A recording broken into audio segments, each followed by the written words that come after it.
السلام عليكم ورحمة الله تعالى وبركاته. الفيديو تاع اليوم ان شاء الله نحضر مع بعض كروكي او غاليت ولا بسكوي بالزيت فقط، سريع التحضير، اقتصادي، ما توزني ما طبيعي، يعني ما تستعمليش كامل فيه حوايج اللي يشدوا لك اليد ولا يضيعوا لك الوقت.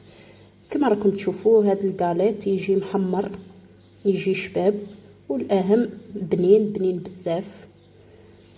وهذه الوصفة نأكد لكم باللي ناجحة 100%. نبداو في التحضير على بركة الله. عندي هنايا مبشور تاع حبة تاع برتقال، يمكن تضيفوا مبشور تاع ليمون. عندي 3 حبات تاع البيض، 2 حبات نحطهم كاملين، وحبة نحط غير البياض، والصفار نخليه في الاخير نزين به البسكوي تاعي. كما قلت لكم هذا البسكوي نقول باللي غير ب2 حبات تاع البيض فقط نحضر لكم كميه كبيره. وعندي هنايا كاس ناقص اصبع تاع سكر كلاصي، اللي يبغي الكاطو تاعه يجي حلو يزيد شويه يكمل هذاك الكاس.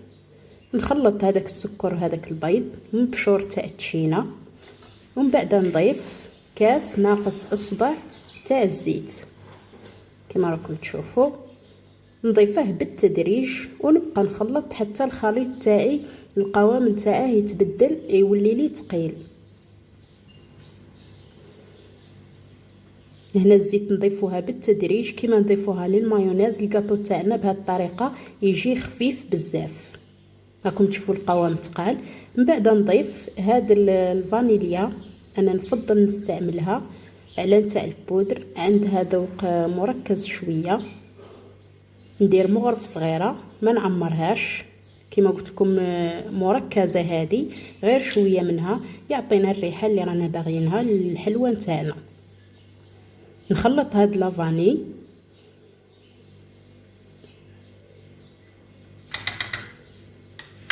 ومن بعد نضيف هاد اللمسه اللي هي رشه صغيره تاع خميره الخبز، خميره الفوريه اللي نعجنوا بها الخبز، رشه خفيفه راكم شفتوا شحال. وعندي هنايا 3 كيسان تاع الفارينه. في العجينه نستعمل 3 كيسان كاملين، ونص كاس نحطه احتياط نضيفه في الاخير بالتدريج اذا كان خصني الفارينه. بالنسبه للخميره الكيميائيه حطيت 2 مغارف صغار فقط. هذا هو النص تاع الكاس، نخليه جانبا ونبدا نلم العجينه نتاعي. الى شت باللي خصها الفارينه نزيد لها بالتدريج، ما نضيفوش كلشي في خطره باش من بعد ما تخرجناش العجينه تاعنا يابسه ونبقاو نحوسوا على الحلول. بالنسبه اللي راهم يشوفوا الفيديو لاول مره، نذكركم دائما ديروا اشتراك للقناه وفعلوا الجرس باش يلحقكم كل جديد ان شاء الله. هنايا دائما نعجن ونشوف العجينه نتاعي اذا كانت وصلنا للقوام اللي رانا باغيينه ولا لا. انا العجينه تاعي لقيتها مازال مخصوصه شويه فارينه، زدت لها حوالي 2 مغارف ولا 3. شوفوا الطريقه اللي ندخل بها الفارينه للعجينه نتاعي باش الكاطو يجيني خفيف ما يجينيش ثقيل. ودائما نرفد العجينه ونحط في الوسط نتاعها هذيك الفارينه وندير هذيك الطريقه اللي درتها. هذه الطريقه نحط الفارينه في الوسط، الفارينه اللي درناها زياده، ونجمع عليها العجينه.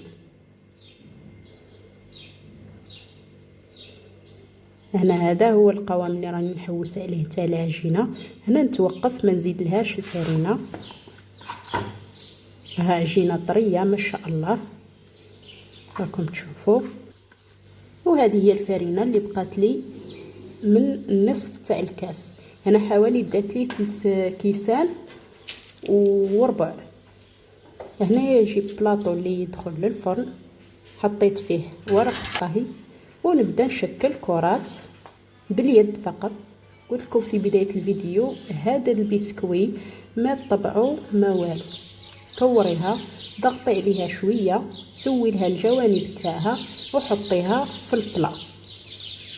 اللي يبغي الكاطو تاعه شويه عالي يدير عالي، هو بطبيعة الحال من بعد يزيد يتنفخ لأنه استعملنا الخميرة الكيميائية.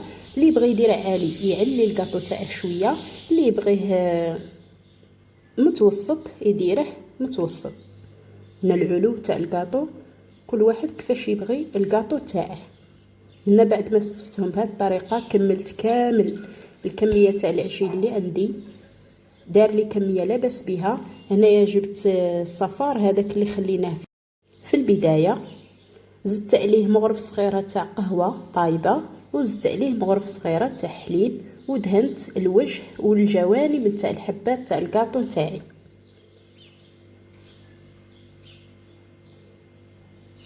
هنا لازم نديرو هذا الخليط باش يجينا البسكويت تاعنا محمر، يجينا اللون تاعو ما شاء الله، ما يجيناش بيض. هذا الخليط يعطيه لون شباب. والتزيين استعملت انا الفرشيطه، درت فيه خطوط مائله على الوجه تاع البسكوي بهذه الطريقه اللي راكم تشوفوا فيها. تبغوا ديروه خطوط مستقيمه، كل واحد كيفاش يبغي يزين الكاطو تاعه. وهنايا ندخلهم للفرن يطيبوا، نشعل عليهم الفرن السفلي كي يتحمروا لي، نعاود نشعل عليهم الفوقاني. وهنايا الكاليط تاعي ولا البسكوي تاعي هذا هو الشكل تاعو بعد ما طاب. شوفوا كيفاش تحمر لي وجا ما شاء الله. هذاك البيض كيفاش كي خلطته مع الحليب والقهوه اعطاني هذاك اللون الذهبي ما شاء الله. ننصحكم تجربوا هذه الوصفه، تحضروها لوليداتكم والعائله تاعكم مع قهوة حليب. الله الله، هذا البسكوي يجيكم خفيف ويجيه هشيش بزاف. واكيد اكيد كي تجربي هذه الوصفه راح تضيفيها لقائمه الوصفات اللي راها عندك. كما قلت لكم غير بزوج حبات تاع البيض يقطع لكم كميه لا باس بها. وصفه ناجحه 100% ومن اول تجربه.